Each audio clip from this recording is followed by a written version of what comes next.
রাসূলুল্লাহর আগমনের 50 থেকে 55 দিন পূর্বে একটা ঘটনা ঘটেছিল। আপনারা সকলেই জানেন, ইয়ামেন দেশের একজন বাদশা ছিলেন, নাম তার বাদশা আব্রাহা। এই বাদশা আব্রাহা আপনার এই কাবা ঘর ধ্বংস করা, এই পুরো ঘটনাটা আল্লাহ পাক রব্বুল আলামিন যে 114টি সূরা অবতীর্ণ করেছে, তাই তো নাকি? এই 114টি সূরার মধ্যে একটা সূরা এই বিষয় নিয়ে আমার আল্লাহ অবতীর্ণ করেছে। সূরাটা আমরা কম বেশি সবাই পড়ে থাকি, সূরাতুল ফিল। সূরাতুল ফিল, অনেকে হয়তো সূরার নাম জানে না। আলাম তারা কাইফা ফাআলা রাব্বুকা বিআসহাবিল ফিল। আপনারা সকলে এই সূরাটা নামাজের সচরাচরে পড়ে থাকেন তো নাকি? আপনার পবিত্র কালামুল্লাহ শরীফের একেবারে যে শেষ 10টা সূরা আছে, এই 10টা সূরার মধ্যে প্রথম সূরাটা হলো এই সূরা ফিল। জি, এখন আপনার বাদশা আব্রাহা সে যখন দেখলো যে বহিরাগত মেহমানেরা, হাজী সাহেবরা কাবা ঘর, ওই সাদা মাটা ঘর কি তওয়াফ করে, ও এখন চিন্তা ভাবনা করলো যে আমি এই ইয়ামেন দেশে সানাআয় একটি গির্জা তৈরি করব, ইমারত তৈরি করব, যার পাথরগুলো হবে অনেক দামি দামি আর অনেক পরিশ্রম করে ওই গির্জাটা তৈরি করা হবে। এখন তার চিন্তা ভাবনাও যেমন, কাজও তেমন। এদিকে আপনার পরিশ্রম করে অনেক নামি দামি পাথর দিয়ে একটা গির্জা তৈরি করলেন। কিতাবের মধ্যে এই খবরটা চারি সাইডে ছড়িয়ে গেল, আরবেও ছড়িয়ে গেল। এখন আরবের কোন একটা ছেলে এই ঘটনাটা শুনে সে এসে ওই গির্জায় ইমারতে কি করলে, পায়খানা করে দিল। আবার অন্য একটা বর্ণনা এসে আরবের কিছু ছেলেরা, যুবকেরা, তারা কি করলে, আপনার ওই যে গির্জাটা রয়েছে তার পাশে কোন একটা জায়গায় আগুন লাগিয়েছিল। আর সেদিন তো হাওয়ার খুব গতি ছিল, ওই হাওয়ার গতিতে আপনার ওই আগুনের ফুলকি গিয়ে ওই ইমারতে গির্জায় গিয়ে পড়েছে। এখন বাদশা আব্রাহা ও মনে মনে চিন্তা করে নিল, টার্গেট করে নিল, যতক্ষণ আল্লাহ পাক রব্বুল আলামিনের যে কাবা ঘর রয়েছে মক্কায়, ওই কাবা ঘর যতক্ষণ না ভাঙবো ততক্ষণ আমি বাদশা আব্রাহা আমার শান্তি হবে না, আমি দম ফেলবো না। আচ্ছা বলুন, কেউ যদি আল্লাহর ঘরের সাথে দুশমনি করে, আমার আল্লাহ তাকে ছেড়ে দেবে? কথা বলে না, ছেড়ে দেবে? আমার আল্লাহর ঘরকে ধ্বংস করতে যাবে, ওকে ছেড়ে দেবে? দেবে না। এখন এই বাদশা আব্রাহা সে বেশ কিছু হাতি নিলেন এবং তারা সেনা সৈন্যদের নিয়ে মক্কার দিকে যেতে লাগলেন। মুসলমান গণের ছেলেরা, মেয়েরা, বাবেরা, ও রাসূলুল্লাহ প্রেমিকেরা, বাদশা আব্রাহা সেনা সৈন্যরা মক্কা দিকে যেতে লেগেছে, আরবের দিকে যেতে লেগেছে। ওই সময়তে মক্কার বাসিন্দারা বাদশা আব্রাহার সেনা সৈন্যদেরকে বাধা সৃষ্টি করতে লাগলে, বাদশা আব্রাহার সেনা সৈন্যদেরকে বাধা দিতে লাগলে। কিন্তু না না না না না, বাদশা আব্রাহার সেনা সৈন্যরা ওই সমস্ত ব্যক্তিদেরকে পরাজিত করে সামনের দিকে এগিয়ে যেতে লাগলে। ও যুবকেরা, ও রাসূলুল্লাহ প্রেমিকেরা, এমনই ভাবে সামনের দিকে যেতে যেতে মক্কার চরণভূমিতে অনেক পশু সেখানে চড়ে চড়ে ঘাস খাচ্ছিল, খড়কুটো খাচ্ছিল। এমনই সময় ওই পশুগুলোকে আটক করে নিয়েছিল বাদশা আব্রাহার সেনা সৈন্যরা। পশুগুলোকে আটক করে নিলেন, আর ওই পশুগুলোর ভিতরে আমার রাসূলুল্লাহ দাদা আব্দুল মুত্তালিবের 200 উট ছিল। যে উটগুলো, সেই যে আপনার যে উটগুলো বাদশা আব্রাহার সেনা সৈন্যরা আটক করে নিয়েছিল। ও যুবকেরা, ও রাসূলুল্লাহ প্রেমিকেরা, আব্দুল মুত্তালিব যখন জানতে পারলেন বাদশা আব্রাহা হাতি বাহিনী নিয়ে, বাদশা আব্রাহা সেনা বাহিনী নিয়ে কাবা বাইতুল্লাহকে ধ্বংস করতে আসে, ওই সময় থেকে আপনার আব্দুল মুত্তালিব মক্কাবাসীকে বলেছিল, ওগো মক্কার বাসিন্দারা, তোমরা মক্কাটাকে খালি করে দাও, অন্য কোথাও গিয়ে তোমরা বসবাস করো। ওই সময় সময়তে মক্কাবাসীরা বলেছিল, ওগো আব্দুল মুত্তালিব, আজ আমরা কাবা বাইতুল্লাহকে ছেড়ে দিয়ে চলে যাব। এই বাইতুল্লাহকে রক্ষা করবে, এই আল্লাহর ঘরকে রক্ষা করবে। ওই সময়তে আব্দুল মুত্তালিব মক্কাবাসীকে বলেছিল, ওগো মক্কাবাসীরা, তোমরা চিন্তা করো না, আমার আল্লাহর ঘর কাবা বাইতুল্লাহকে আমার আল্লাহ তিনি হেফাজত করবে। আরে কুজনে বলুন সুবহান। ও যুবকেরা, ও রাসূলুল্লাহর প্রেমিকেরা, এমনই সময় বাদশা আবরাহা সেনা সৈন্যদের নিয়ে আপনার মক্কা চলে আসলে কাবা ঘরের মধ্যে বসে আছে। আব্দুল মুত্তালিবকে ডেকে পাঠানো হলো। আব্দুল মুত্তালিব কিছু সম্ভ্রান্ত ব্যক্তিদের নিয়ে কাবা ঘরের মধ্যে ঢুকলেন। কেননা বাদশা আবরাহা তানাকে ডেকেছিলেন। ও যুবকেরা, ও রাসূলুল্লাহর প্রেমিকেরা, আমার আল্লাহ পাক রব্বুল আলামিন আব্দুল মুত্তালিবকে এত সুন্দর শারীরিক গঠন দিয়েছিল। আমার আল্লাহ পাক রব্বুল আলামিন আব্দুল মুত্তালিবকে এত সুন্দর চেহারা আমার আল্লাহ দিয়েছিল। আমার আল্লাহ পাক রব্বুল আলামিন আব্দুল মুত্তালিবের এত সুন্দর মিষ্টি ভাষা দিয়েছিল, শুদ্ধ ভাষা দিয়েছিল। যে আব্দুল মুত্তালিবকে দেখতো সে আব্দুল মুত্তালিবের প্রেমে পড়ে যেত। ও যুবকেরা, ও রাসূলুল্লাহর প্রেমিকেরা, যেমনটা বাদশা আবরাহার ক্ষেত্রেও ঘটেছিল। বাদশা আবরাহা যখন আমার রাসূলুল্লাহর দাদা আব্দুল মুত্তালিবকে দেখলো, ভক্তিতে গদগদ করতে লাগলো। আব্দুল মুত্তালিব দেখলে আমার আসনে এই শয়তানকে বসানো যাবে না। আব্দুল মুত্তালিব কি করলেন, নিজের সাথী সঙ্গীদের নিয়ে নিচে একটা চাদর বিছিয়ে দিলেন। চাদর বিছিয়ে দিয়ে আব্দুল মুত্তালিব তার সাথী সঙ্গীদেরকে নিয়ে চাদরের উপরে বসে পড়লেন। ও যুবকেরা, ও রাসূলুল্লাহর প্রেমিকেরা, বাদশা আবরাহা এদিকে আব্দুল মুত্তালিবকে নিচে বসতে দেখে নিজের সাথী সঙ্গীদেরকে নিয়ে, সেনা বাহিনীদেরকে নিয়ে তিনিও নিচে বসলেন। এরপরে কথোপকথন হতে লাগলো।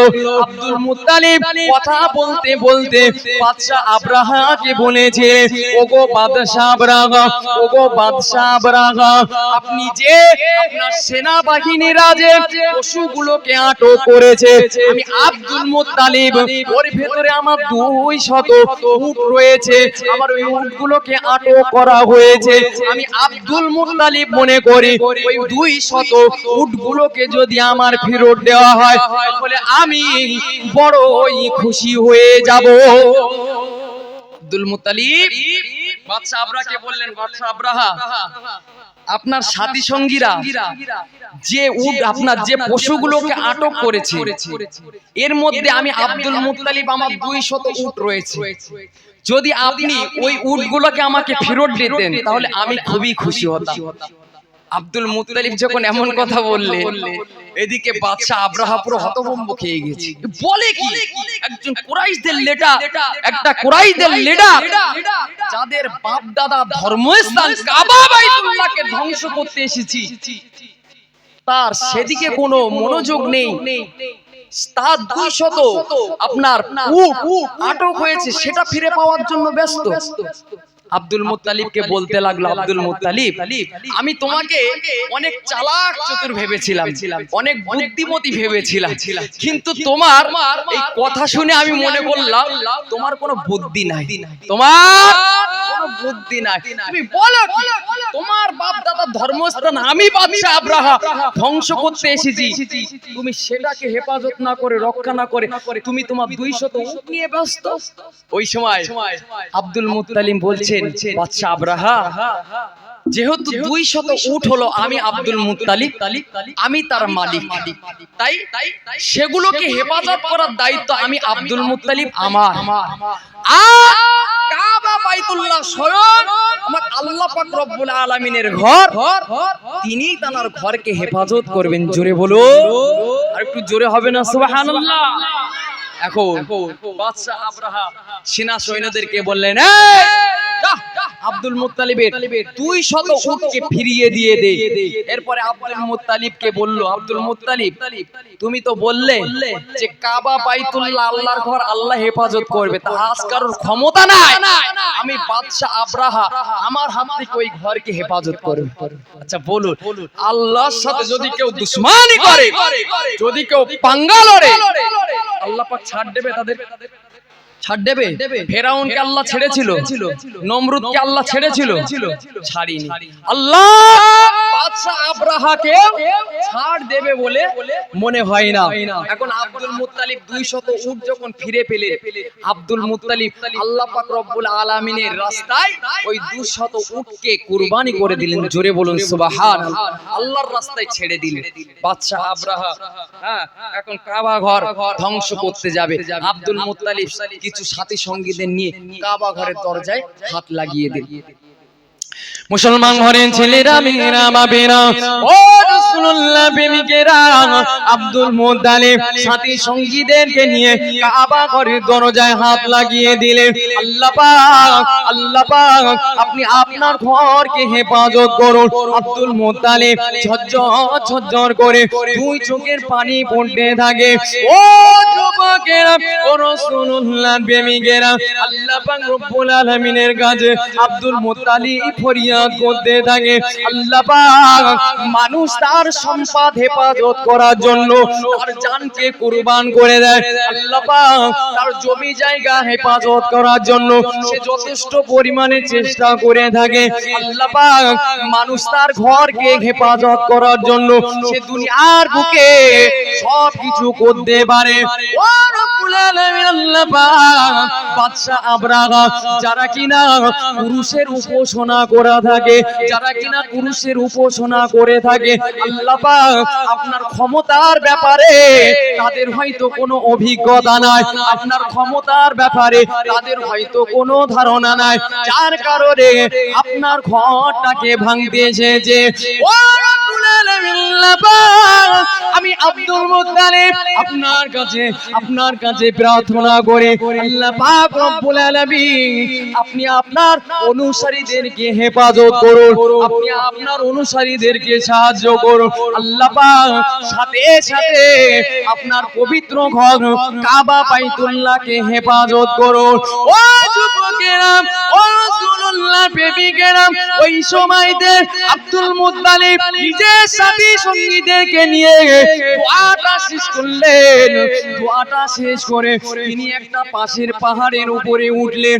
পাহাড়ের উপরে যখন উঠলেন, বাদশা আব্রাহা তার যে সবচাইতে বড় হাতি ছিল, ওই হাতিটাকে কাবা ঘর ভাঙার জন্য আগিয়ে দিলে। কিন্তু না না না না না, অবলা প্রাণী হলে কি হবে?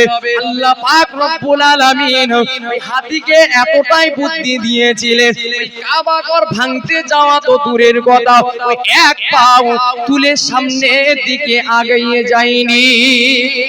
আরেকটু জোরে বলুন সুবহানাল্লাহ। ও যুবকেরা, ও রাসূলুল্লাহ প্রেমিকেরা, এমনই ভাবে আমার আল্লাহ পাক রব্বুল আলামিন পবিত্র কালামুল্লাহ শরীফের 114টি সূরার মধ্যে 105 নম্বর যে সূরাটা রয়েছে সূরা ফিল, আমার আল্লাহ পাক রব্বুল আলামিন এই সূরা ফিলের মধ্যে জানিয়ে দিলেন, আলাম তারা কাইফা ফাআলা রাব্বুকা বিআসহাবিল ফিল।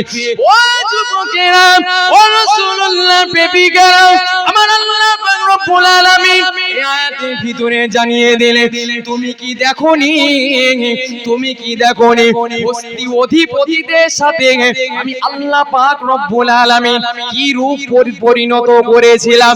আল্লাহ পাক রব্বুল আলামিন পরের আয়াতের ভিতরে জানিয়ে দিচ্ছেন, আলাম ইয়াজআল কাইদাহুম ফি তাদলিল। আল্লাহ পাক জানিয়ে দিলে আমি আল্লাহ পাক রব্বুল আলামিন তাদের চক্রান্তটা কি আমি আল্লাহ ব্যর্থ করে দেইনি।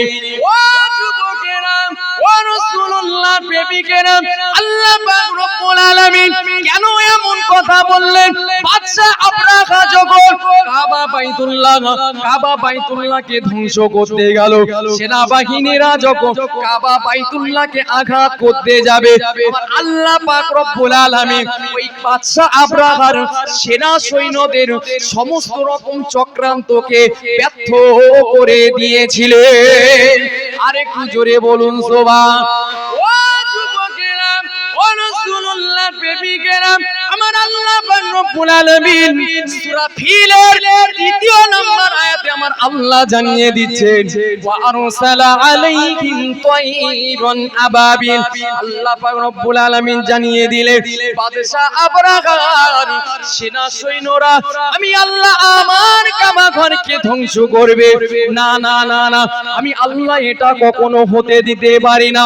আমার আল্লাহ পাক রব্বুল আলামিন ওই সমস্ত শয়তানদের বিপরীতে আমার আল্লাহ অসংখ্য ছোট ছোট ছোট ছোট পাখিগুলোকে আমার আল্লাহ নিযুক্ত করেছিলেন, যে পাখিগুলোর আপনার ঠোঁটে, যে পাখিগুলোর পায়ে ছোট ছোট ছোট ছোট কাকর পাথরগুলো ছিল। ও যুবকেরা, ও রাসূলুল্লাহর প্রেমিকেরা, আমার আল্লাহ পাক রব্বুল আলামিন জানিয়ে দিলেন ওই পাথরগুলো বাদশা আবরাহার সেনা সৈন্যদের উপরে এত গতিতে ফেলেছিলেন যেটা বন্দুকের গুলির থেকেও বেশি স্পিড ছিল, বন্দুকের গুলির থেকেও বেশি গতি ছিল।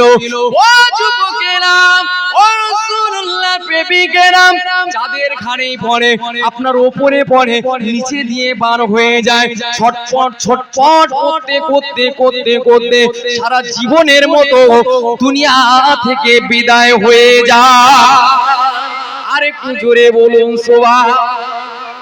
আল্লাহর কাবা ঘরের সাথে দুশমনি, আল্লাহর সাথে দুশমনি।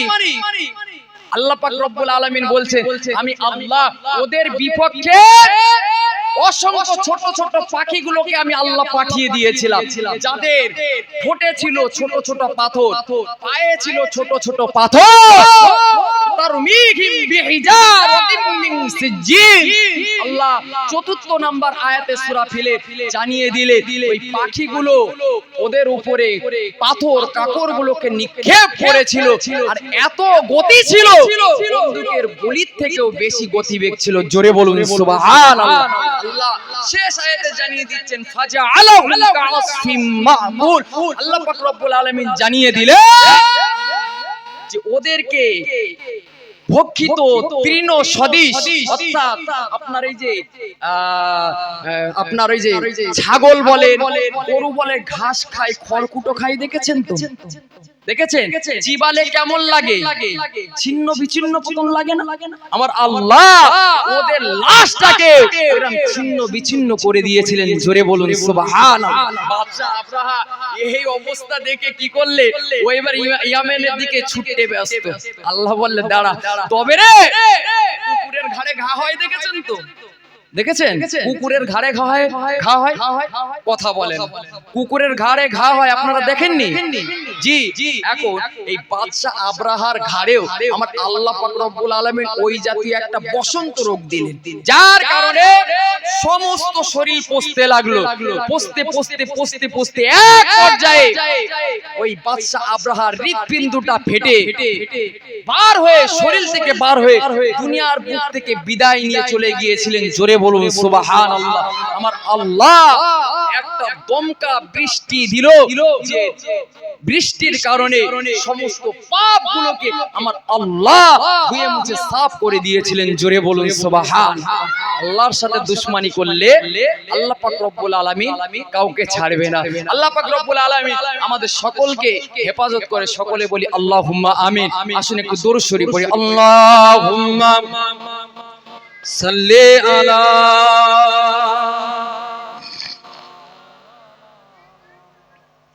ওয়ালা আলি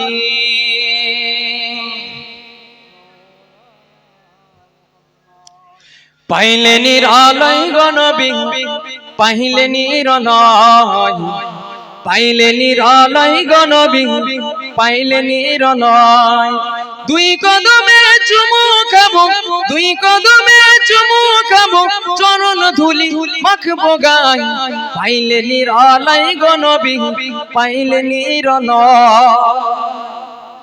একটু জোরে হবে না সুবহানাল্লাহ? একসাথে হবে না, এতগুলো ভাই বসে আছে, একসাথে হবে না, একটু জোরে বলুন না সুবহানাল্লাহ। নারায়ে তাকবীর, নারায়ে তাকবীর। পাইলে নিরালাই গো নবী, পাইলে নিরালাই, পাইলে নিরালাই গো নবী, পাইলে নিরালাই। দুই কদমে চুমু খাবো, দুই কদমে চুমু খাবো, চরণ ধুলি মাখবো গাই, পাইলে নিরালাই গো নবী, পাইলে নিরালাই, পাইলে নিরালাই গো নবী, পাইলে নিরালাই। দয়ার নবী কত দূরে, লোহিত সাগর তীরে,